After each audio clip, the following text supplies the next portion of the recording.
ঠিক আছে, আমি কামে যাইতেছি। কাম স্যার আর কয়দিন থাকুম?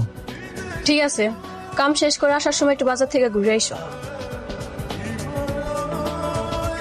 আচ্ছা।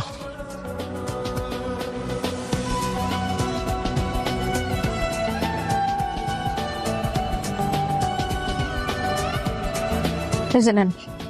আর বাজার থেকে যদি একটু হাঁসের দাম কম পান আজকে, তাহলে একটা হাঁস নিয়ে এসে।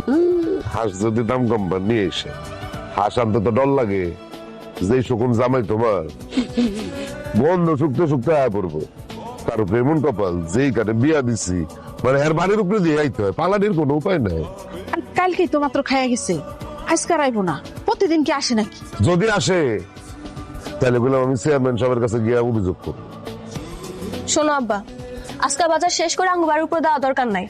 তুমি আজ কোনো রাস্তা দিয়ে ঘুরে আইও। আমি মরছি, হ্যাঁ জামাইয়ের ডরে আমি সারা গ্রাম ঘুরে আমার বাড়িতে আসুম না। কি আর করার, তোমরাই তো দেখে শুনে বিয়া শাদী দিছো, তুঙ্গই তো জামাই। তোর জামাই রেখে আমরা ঠিক করতে হয়, এটা আমি কিন্তু ভালো করেই জানি।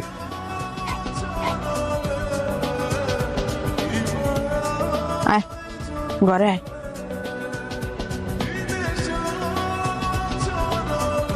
মানে আমি একটা জিনিস বুঝলাম না, তোর কাজ কাম করার দরকার আছে? তোর তো আর বাজার সদাই করা লাগে না, চাইলে সারা জীবন শ্বশুর বাড়িতে বুয়া বুয়া খাইতে পারস তুই। শ্বশুর আব্বা যে খ্যাস খ্যাস করে, ওনাকে বাড়িতে গেলে শুধু বিরক্ত হয়। উফ, হারামজাদার নজরের থেকে বাঁচার জন্য পুরো গ্রাম ঘুরে যেতে হইতেছে। যেমন শ্বশুর ওরকম জামাই। ওরে তোর শ্বশুর না? মনে হইতেছে বাজার। আব্বা, আপনি থাকেন, আমি একটু শ্বশুর মশাইয়ের সাথে কথা বলে আসি। যা যা যা যা যা যা যা। হারামজাদা এখানে কি করে? পুরো গ্রাম ঘুরে এসে কোনো ফায়দা হলো না। হারামজাদা রে। আব্বা, আপনি এদিকে কই যেতেছেন? আর বগলের তলার ওইটা কি? কিন্তু বাজার বাজার বাজার নিয়ে বাড়ির দিকে যেতেছি, তুমি এখানে কি করো?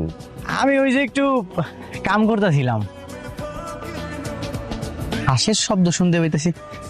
আপনার পিছন থেকে আবার হাঁসের শব্দ হইতেছে। কোয়াক কোয়াক শুনছো তো? এই যে কোয়াক কোয়াক, হাঁসের ডাক শিখতেছি। হ্যাঁ। Quack quack. না না আব্বা জান, হাঁসের ডাক তো আপনার মুখ থেকে আইতাছে না। হাঁসের ডাক আইতাছে এই দিয়ে তো বাজার একটা।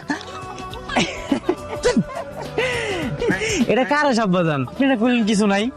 এটা তো আমার হাঁস না, করিম মাস্টারের হাঁস। ওই যে বাজার থেকে আসার সময় করিম মাস্টার আমার দিয়ে গেলো ওর ঘরে পৌঁছায় দিতে, এই জন্য যে এদিকে যেতেছিলাম। আমি আরো ভাবলাম এটা আপনার হাঁস, তাইলে তো একটা দাওয়াত পাইতাম। 100 বার পাইতা।